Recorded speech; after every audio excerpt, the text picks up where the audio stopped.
Opa, Crvena zvezda je večeras pobedila u Malmeu, ponovo četvrtu utakmicu za redom, 1-0. Ali ovo nije samo pobeda, ovim ishodom Zvezda je sigurno prošla u sledeću rundu Lige Evrope. Pitanje međutim nije da li smo prošli, pitanje je kako smo prošli i šta nam ova utakmica govori o Zvezdi koja tek nadolazi. Jer ovo je bila mirna, planirana i taktički zrela evropska utakmica. Ali pravi test tek sledi.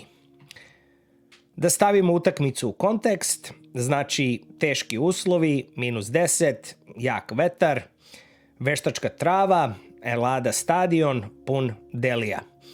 Hrabar i trkački pristup našeg tima, bez alibija i veliki ulog za top 8 i kontrolu prolećne evropske kampanje. Zvezda dolazi do vođstva i pobjede od 1-0 do poluvremena bez velike drame. Izgledamo kao taktički i mentalno stabilna ekipa bez paničnih odluka. Moje ime je Deni i ako vam prija ovakav pristup, zapratite kanal i ostavite like, jer ovdje objašnjavamo zašto, a ne samo šta. Pa da vidimo kako je to danas sve izgledalo, hronološki i šta smo naučili.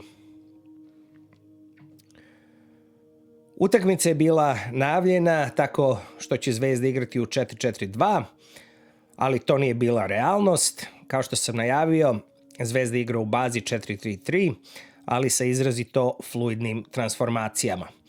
U niskom build-upu u 1-3-2-2-3 Mateus kao centralni bek pravi brojčanu nadmoć.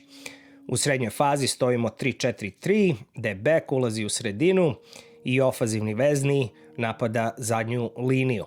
U fazama izgradnje u trećoj trećini prelazimo u 3-3-4, a u samu završnicu i u 3-2-5 sa izrazitim overloadom na njihovu zadnju liniju, što ih uvodi u panične odluke. Naspram toga, Malmo stoji u 4-1-4-1 bez pravog i stvarnog efekta. Naš pressing je bio ključan i taktički sistem za isti, koji je bio organizovan od starta. Znači, ključ prvog poluvremena, a dalje i meča, je bio visok i organizovan pressing. Okidači za pressing su bili jasni, znači kad je protivnički igrač leđima igri, a pogotovo pas ka boku i posebno na desnoj strani Malmea. Malme nam dozvoljava izgradnju iz niske zone i pokušava pressing iz druge linije high pressa. Zvezda to čita i koristi i iznosi loptu i kroz sredinu i preko boka. Bitne faze i momenti utakmice, drugi minut, rani alarm nakon ispadanja Rodriga, ali tu je Veljković u korekciji.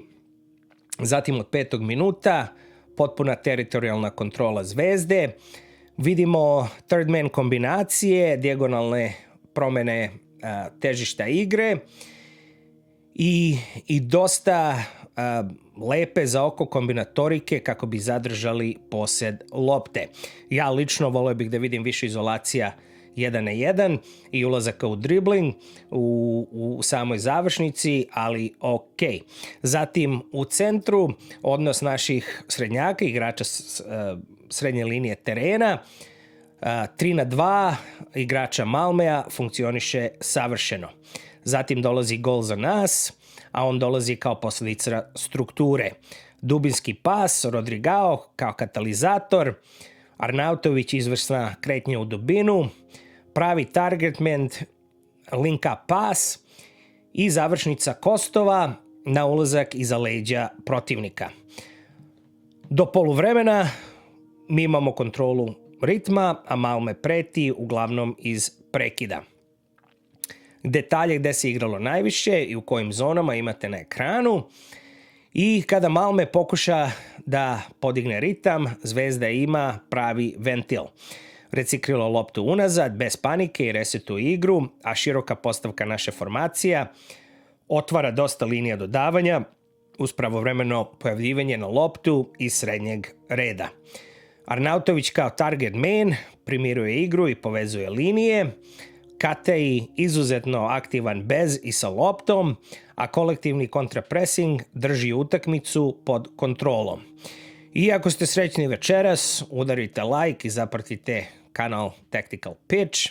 Ovde ne prepričavamo utakmicu, ovde samo objašnjavamo zašto, a ne samo šta. Napišite u komentaru, bio bi dobar moment, koji je za vas igrač ove utakmice.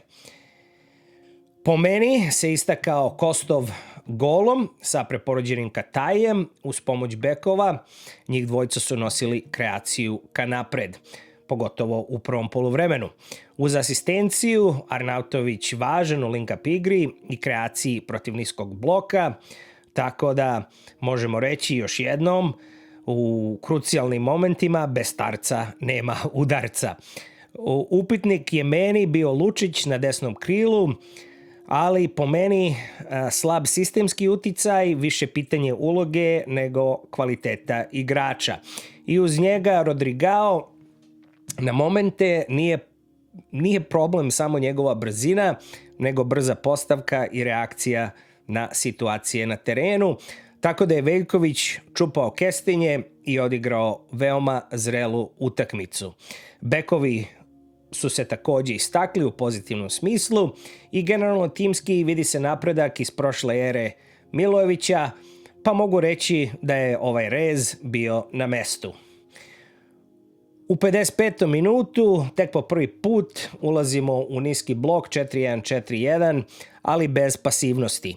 Od 60. do 65. minuta imamo jedan, mogu bi reći, najbolji ofanzivni period Zvezde sa dosta šansi i trener Malmea sa izmerama donosi jedan kratak period prividne kontrole, ali onda u finišu dosta haotičnih odluka i tenzije, ali Zvezda na iskustvo uspeva da zaključa utakmicu. Ključna činjenica za danas po meni je da Malme nema ni jedan šut u okvir gola. A kad pričam o pojedinačkom učinku za drugo poluvreme, tu mi se istakao Elšnik, bio je neumoran u oba smera, izvrsan u odbrambenoj postavci na druge lopte, pa i u završnici napada. A igrač utakmice po meni, Kostov, ponovo izuzetan između linija, miran i pravovremen saj bez lopte, zreo za godine. Kad su u pitanju signali sa klupe, Stanković perfektan u odlikama u toku utakmice. Nema impulsivnih reakcija.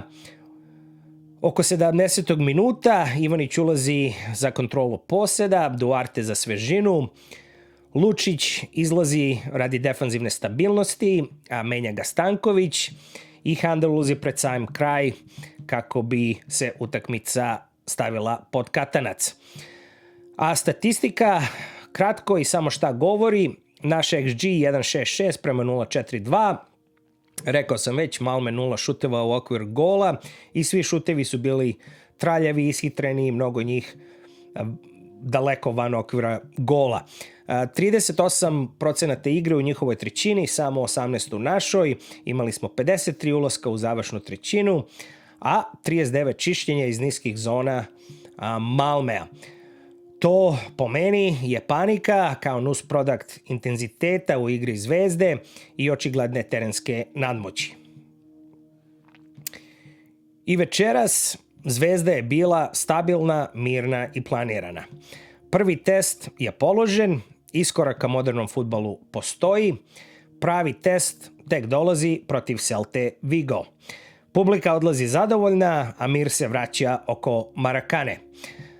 Ali ostaju pitanja, a to je pitanje i za vas, status Radonjića i Milsona. I da podvučem crtu, jedan jasan cilj, kako bismo izbjegli probleme u budućnosti i razočarali Delije, uz dalje rad i progres, molim vas, Zvezdo, manje haosa u finišu utakmice, a više poseda i kontrole. Jer strukturu, kretanje i brojčanu nadmoć kao pečat našeg trenera već imate. Vidimo se uskoro pre prvog zvižduka, do tada uživajte. Ćaos!